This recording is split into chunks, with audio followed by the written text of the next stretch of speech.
It's hard to believe, but just a couple of years ago, I totally lost my motivation to get out and shoot. I'd lost my photographic mojo. Now, this is not the first time that happened. It had also happened back in 2010, and I'll talk a bit about that later in the video. But I surveyed my sort of following on Facebook recently. There's about 7,500 followers there. And I said, what's the number one challenge when it comes to your photography? And they told me their number one challenge was getting the motivation to get out and shoot. So that's inspired this video where I'm going to go through the 12 things you can do to get your photographic mojo. Now, these 12 tips are in no particular order. I'm just going to give them to you in whatever order I feel like. The very first one that I've got for you is to join a online photography group or go out and shoot with another photographer. And of course, if you join a group, you'll probably find some local photographers. Now, I've got an online photography group. If you want to join it, it's a Facebook group called On Three Legs Photography.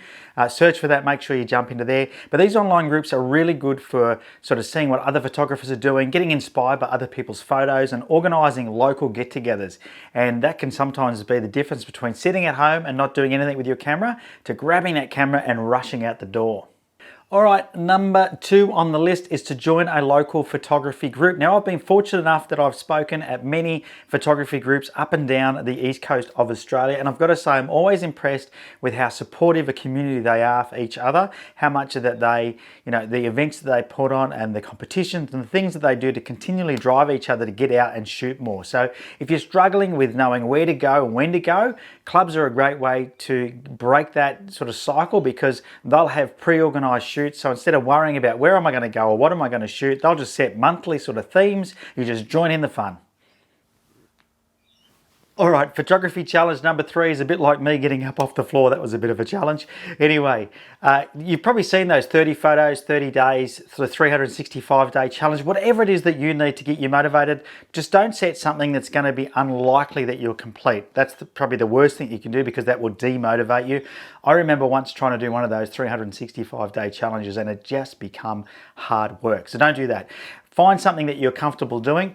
What I do for me is I have a Trello board, and Trello is just like an organizational piece of software. It's free. And I have a bucket list of locations or places I would like to shoot. And then I have a list of my organized shoots with the due date. And the due date essentially is the date that I'm organizing to go out and do that particular shoot at that location. Now, of course, plans can change, but it keeps me sort of accountable and motivated to get out there and shoot at those locations at those predetermined times. And it means that I can, make sure that if at the very least, if I don't go out spontaneously, I've got something organized in the calendar that I know is going to happen.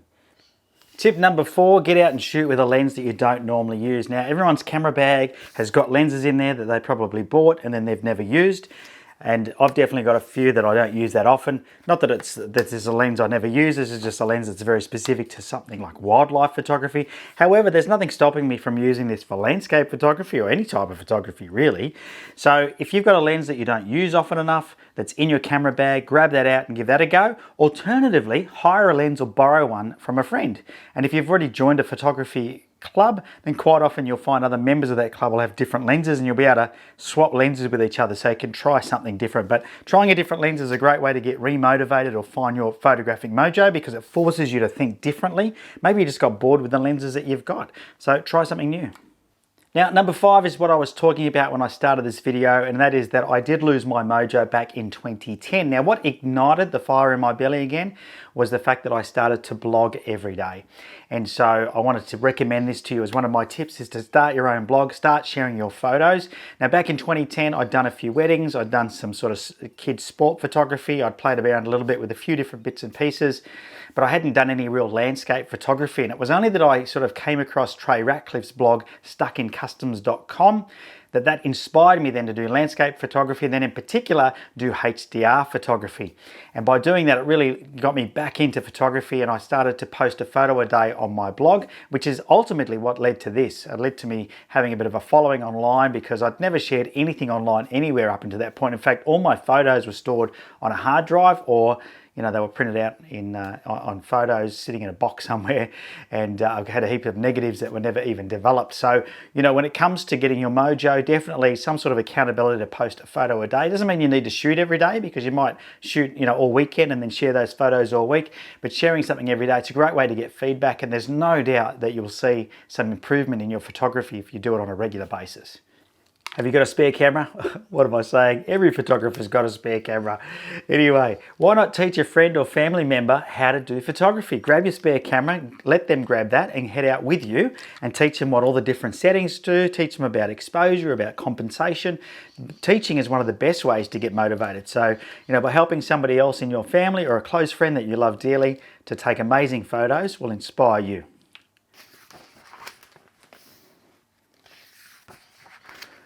Wow, I tell you what, one of the things that truly motivates me is to be inspired by people that have just gone before me and blazed a trail with amazing photography.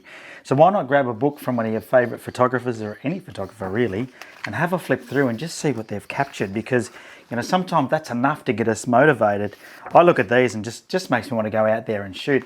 Now this is by Peter Dombrowski. It's a beautiful book, by the way. I can highly recommend his book if you're looking for a good landscape photography book to buy. But really any book will work. And the reason why I say a book is a little bit different to looking online. Even though online is great, sometimes just sitting down with a cup of coffee and having a good flip through a book like this will really inspire you to get out there with your camera. All right, now you might be wondering why I'm holding a little mini screwdriver, but it's got all this little patina on it, which is like a little type of rust. And one night I was just bored. I was mucking around with my macro lens and I was photographing the end of this. So my next tip is just to find something interesting in your house to photograph and make it a bit of a challenge, It doesn't have to be a little, macro subject like that, but macro is always good around the house. But just find something interesting, something different that will challenge you and see what you can turn it into, because you never know what is just within arm's reach.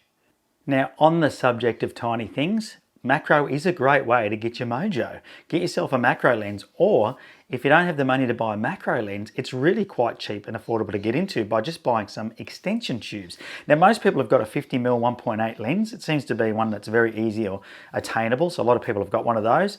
That is how I started doing macro. I loved it. I bought some Kinko extension Kinko extension tubes, not cubes. That'd be a bit weird, wouldn't it? And I used my 50mm 1.8 lens with the tubes, and away I went. I started to learn macro. So macro is a great way. Now macro is also very easy to do around the home. I've done things like coffee beans or the ends of cutlery. You can go outside and you can find some bugs if you're into finding things that move. It really is a great way to really get yourself back into photography and get things happening again. All right, tip number 10, and I'm going to say this quietly because I don't want Mother Nature or any weird stuff to stop us from traveling again, but that is to book yourself a little weekend away, eh? I'm sure you're probably like me and you're tired of not going anywhere, and a lot of my photography happens when I'm traveling. I'll book a weekend away somewhere, and that would definitely inspire me or motivate me to shoot.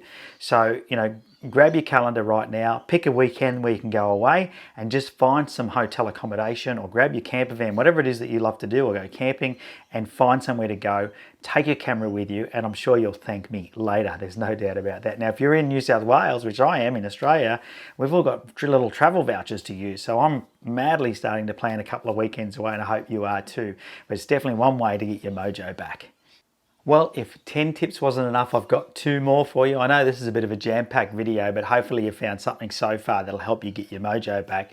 But this next one is to book yourself a photography workshop. Now, it doesn't matter whether it's a 3-day workshop or a 3-week workshop. Well, no, 3 weeks would be a bit long. Maybe a 3-day workshop, right? So whether it's a 3-hour, 3-day, it doesn't matter, right? Just book yourself a photographic workshop. There's lots of people that run workshops. People like myself online quite often will run workshops, or you'll find tour companies that specialize in running photographic workshops all over the place, and there's probably one right in your backyard somewhere. And the reason why I recommend this is you're going to get together with like-minded people that all think the same way, and you're going to be able to get out and just start shooting, get your camera out and start shooting some photos. So, I think it's a great way, if you can afford to do it, go and join a photographic workshop for at least a few hours, if not for a few days. It forces you to be immersed in photography for that period of time without getting distracted. On the 12th day of photographic mojo, my true love gave to me. No, that doesn't work, does it? It's not even Christmas. I don't know why I'm singing that.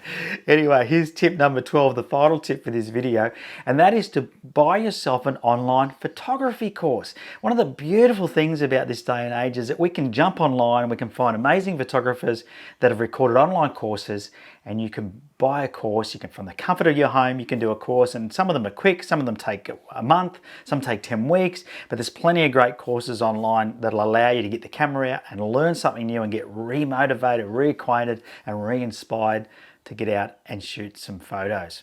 So there you go. There's my 12 tips. Hopefully that wasn't too overwhelming for you. I know there was a lot in there, but what I'm really hoping is that there was at least one thing in there that you're going to grab by the horns and run with, and it's going to re-motivate you. I'd love to know in the comments down below if it's got you inspired or motivated, or if you are inspired and motivated, what is it that got you there? What got you your mojo?